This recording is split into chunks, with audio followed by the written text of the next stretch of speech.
Dear Patriots, before the news starts, please subscribe to our patriotic channel by clicking the subscribe button.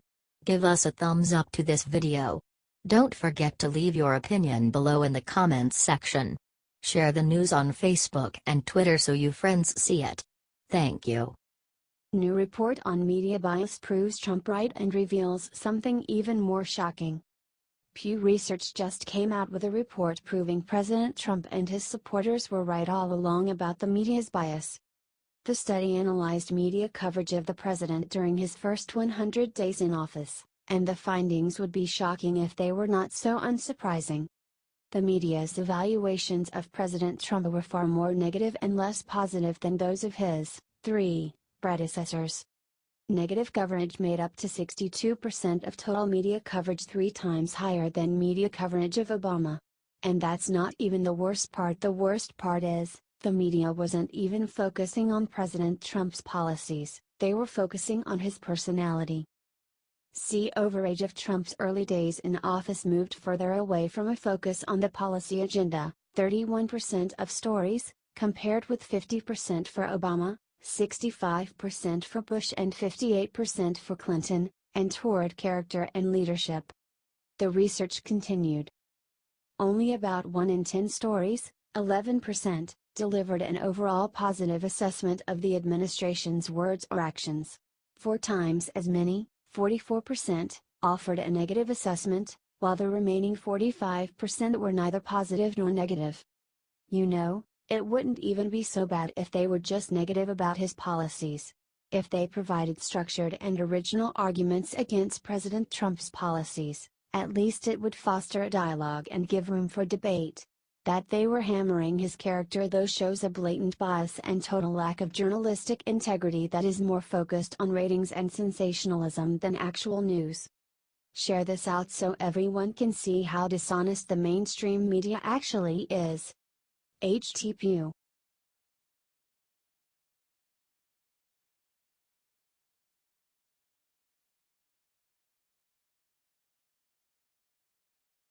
Backfired when Hillary calls Trump a sexual assaulter, the interviewer asked the one question she feared most. After 5 long days, Hillary Clinton finally spoke out against Hollywood pervert Harvey Weinstein. But in true Hillary fashion, she still found a way to politicize the issue. In an interview with the BBC, Hillary made a pathetic attempt to compare Harvey Weinstein to President Trump, and boy did it backfire. During an interview with Indromar, Clinton straight out lied and referred to Trump as an admitted sexual assaulter. This kind of behavior cannot be tolerated anywhere, whether it's in entertainment, politics, Clinton said. After all, we have someone admitting to being a sexual assaulter in the Oval Office. Unlike journalists in America's mainstream media, Andrew Marr actually had the courage to call her out on her hypocrisy. Marr pointed out that Hillary Clinton totally dismissed the women who accused her husband of rape. Was that the right thing to do? Marr asked. That's when Hillary showed her true disgusting character and brushed those women off as being in the past.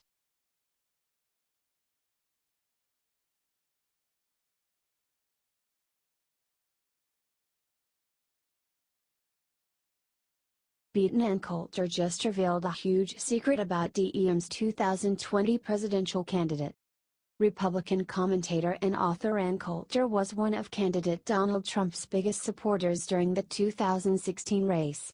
She has backed off considerably since the inauguration this past January because she's not pleased the border wall Trump promised has yet to be built. Give it a minute, Ann. It's coming. Coulter correctly predicted 1 year in advance that Trump would become the GOP nominee for president. She ain't no dummy. Now, Coulter reveals who she believes will be the Democrat nominee, Trump's challenger, in 2020, per Washington Examiner. Conservative commentator and author Ann Coulter says that if Senator Kamala Harris, Democrat California, announces a bid for the Democratic nomination in the 2020 presidential election, she will become the nominee. I say if Kamala Harris runs, she is the Democratic nominee, Coulter said during a speech Thursday evening, as quoted by Breitbart News TV editor Jeff Poor. Coulter was the featured guest speaker at the Walton County Republican Executive Committee's annual Lincoln Day dinner in Miramar Beach, Florida. Yuck. Not Kamala Harris. The woman is so far left she can't see straight. At the same time, yes, Kamala Harris. Why? Because Trump will have no problem winning re-election if that is the case. What say you, patriots? Let us know in the comments section.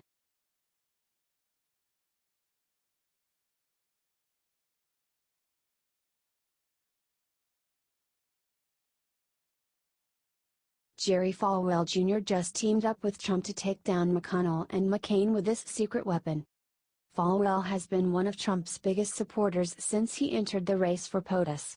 As an evangelical Christian, he said of Trump that a new hope had entered the White House after Trump won.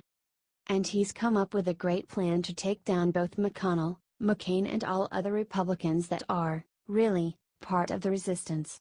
His plan is that Trump begin calling them fake Republicans. Trump loves to label people for what they are. You remember, Crooked Hillary, Little Marco, Lying Dead, and the like. It's super smart, too, because it makes people think of them in his terms. And we all know that McConnell and McCain are part of the swamp Trump is draining. They are obstructionists in his own party.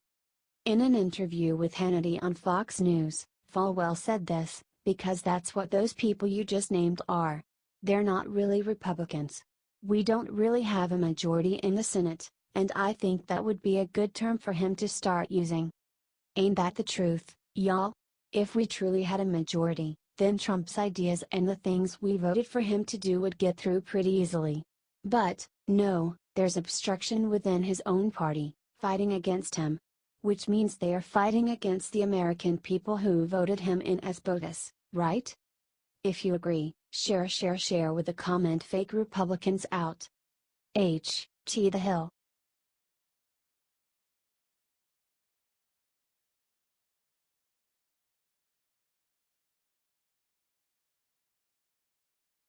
Right after Melania's clapback, Ivana Trump came back swinging with something awful.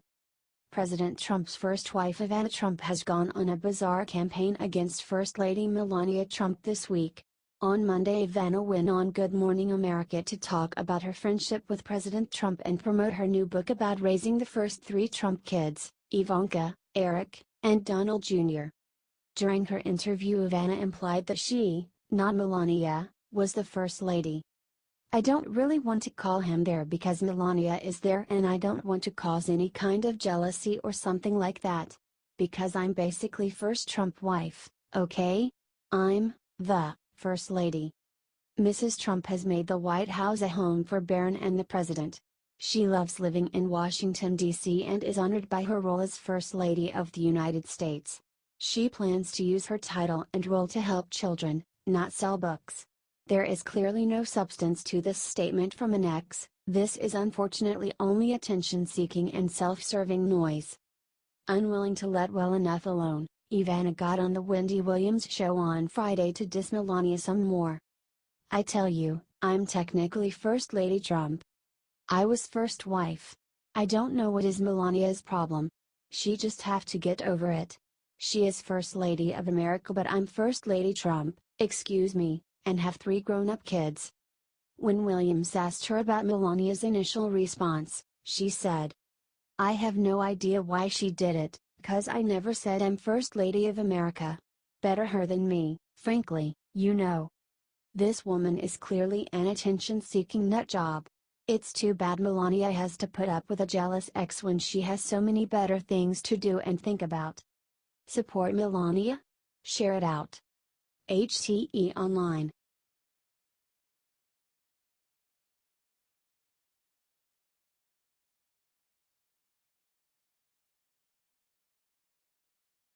Must-watch brand new interview shows fed up Mattis ripping media to shreds. Secretary of Defense Jim Mattis told reporters on Friday that an NBC News report of President Trump proposing a tenfold increase in nuclear weapons was false. It's a shame that the media keeps spinning false stories that our leaders then have to take time out to correct when they should be focusing on far more important issues. Mattis slammed NBC on Friday during a visit to the Pentagon, saying that he at first thought his staff was playing a joke on him. "Let me just tell you, I saw that article and at first I thought maybe that somebody clipped something out. It was one of those, it's a way to keep a little bit of lightheartedness and a rather grim job," he continued. "There was no discussion with that tone or that content that I recall in the Pentagon or at any other time. I will even remove that I recall. I think I would recall a conversation about doubling or 10 times the nukes, okay. I've never had that discussion." These comments follow up a statement earlier this week in which he also denied the story, saying, "Recent reports that the president called for an increase in the U.S. nuclear arsenal are absolutely false. This kind of erroneous reporting is irresponsible. The things that the media just makes up and tells to the public are both heinous and deeply irresponsible. We expect the news to tell us the facts, and our leaders depend on journalists to give unbiased reporting to citizens so they can make informed political decisions. Tired of the lies? Share it out." H.T. Washington Examiner.